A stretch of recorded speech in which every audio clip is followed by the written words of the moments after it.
வணக்கம் அன்பு நண்பர்களே. சன் ஆஸ்ட்ரோ மீடியா நண்பர்கள் அனைவரையும் அன்போடு வரவேற்கிறோம். மாத ராசி பலன்களை நீங்கள் தெரிந்து கொள்வதற்கு எங்களது சேனலை சப்ஸ்கிரைப் செய்து கொள்ளுங்கள். இப்போ நம்ம பார்க்க போகிறது பார்த்தீங்கன்னா ஆடி மாதத்திற்குண்டான ராசி பலன்களை தான் நம்ம பார்க்க போகிறோம்.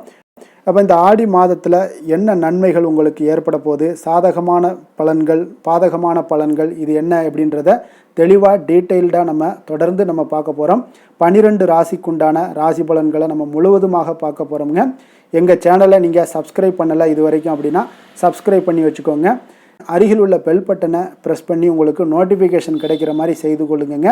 அதே போல் உங்களுடைய நண்பர்கள் உறவினர்களுக்கும் ஷேர் பண்ணி அவங்களையும் பயன்பெற செய்யுங்க. கடக ராசி கடக லக்கண அன்பர்களுக்கு இந்த ஆடி மாதம் எந்த மாதிரியான பலன்கள் எல்லாம் போகுது அப்படின்னு பார்க்குறதுக்கு முன்னாடி கிரக அமைப்புகளை பார்த்துருவோங்க. அப்போ இந்த 2026ஆம் ஆண்டில் ஆடி மாதத்தில் ஜூலை 17 முதல் ஆகஸ்ட் 17 வரைக்குண்டான கிரக நிலைகளை பற்றி தான் நம்ம பார்க்க போகிறோம். கடகராசிக்காரர்களுக்கு இந்த கிரகங்களுடைய சஞ்சாரத்தின்படி பார்த்தீங்கன்னா மிக முக்கியமான திருப்பங்களும் பார்த்தீங்கன்னா புதிய பொறுப்புகளுமே உங்களுக்கு தேடி வரக்கூடிய ஒரு பொன்னான மாதமாக இந்த மாதம் அமைய போகுதுங்க. அப்போ சந்திரனை அதிபதியாக கொண்ட உங்களுக்கு இந்த மாதம் கிரக நிலைகள் தரக்கூடிய விரிவான பலன்களையும் கிரக நட்சத்திரங்களுடைய பலன்களையும் நம்ம தெளிவாக பார்க்க போகிறோம்ங்க.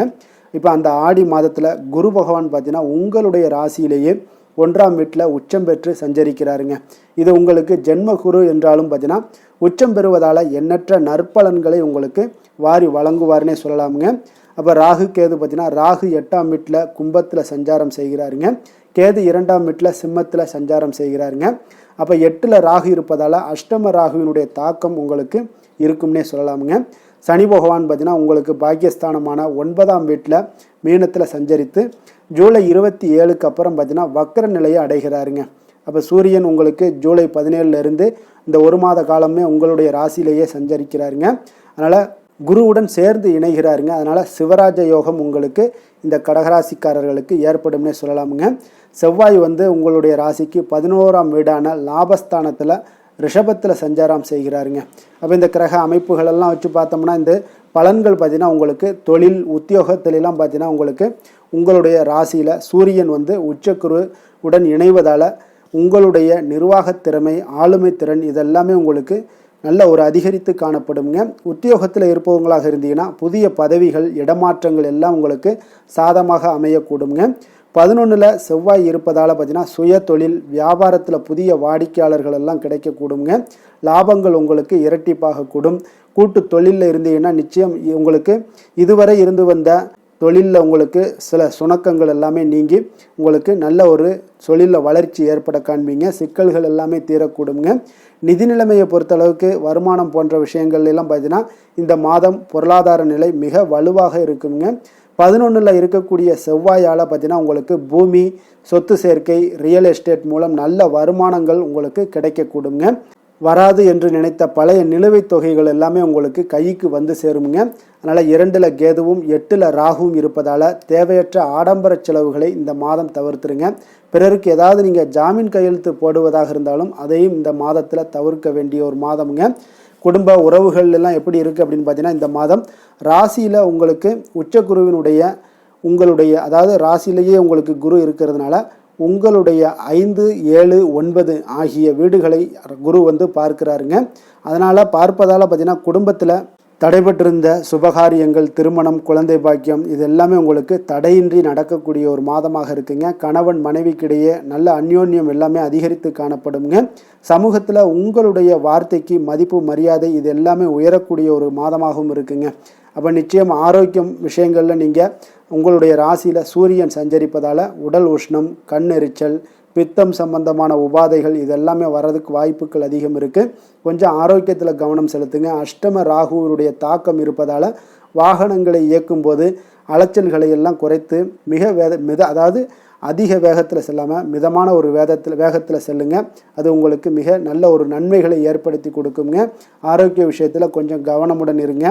அதே போல் புனர்பூசம் நட்சத்திரம் 4ஆம் பாதம் உள்ளடக்கிய குருவினுடைய ஆதிக்கம் பெற்ற இந்த கடகராசிக்காரர்களுக்கு உங்களுடைய நட்சத்திரநாதன் குரு ராசியில் உச்சம் பெற்று இருப்பதால் நீண்ட நாள் கனவுகள் எல்லாமே உங்களுக்கு நனவாக கூடுங்க. புதிய தொழில் முயற்சிகள் எல்லாமே உங்களுக்கு அமோகமான ஒரு வெற்றிகளை கொடுக்கக்கூடிய ஒரு மாதம்னே சொல்லலாமுங்க.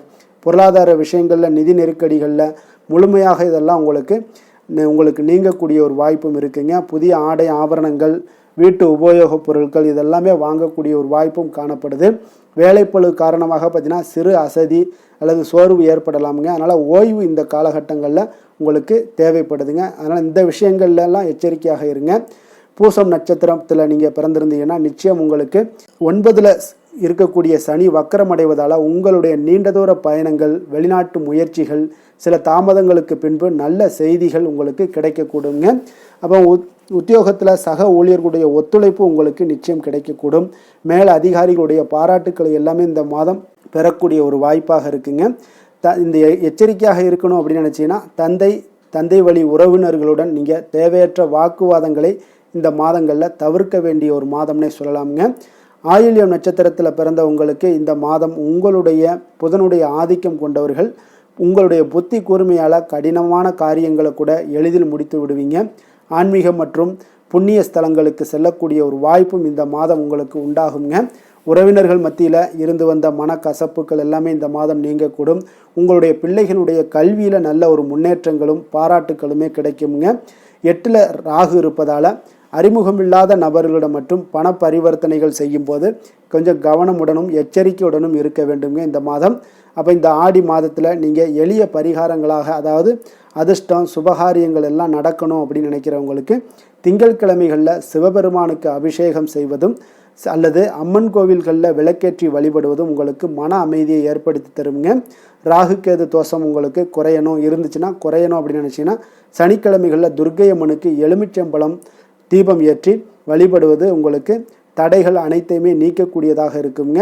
கடக ராசிக்கு நன்மை செய்யும் கோரை பலன்கள்னு பார்த்தீங்கன்னா சந்திரன், குரு, சுக்கிரன் ஆகிய கோரைகள் பார்த்தீங்கன்னா மிகுந்த அனுகூலத்தை கொடுக்குங்க.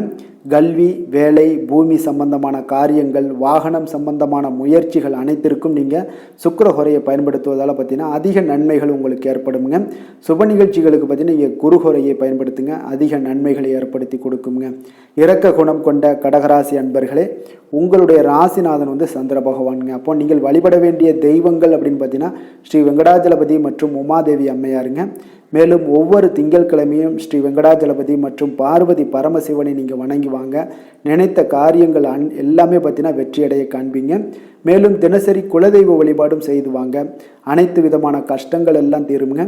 மனமகிழ்ச்சி அடைவீங்க. குடும்பத்தில் உங்களுக்கு சந்தோஷம் நிறைந்து காணப்படுங்க. குலதெய்வ வழிபாடு மென்மேலும் உங்களுக்கு வளர்ச்சியை அதிகரித்து தரக்கூடியவராக இந்த விளங்குவாருங்க.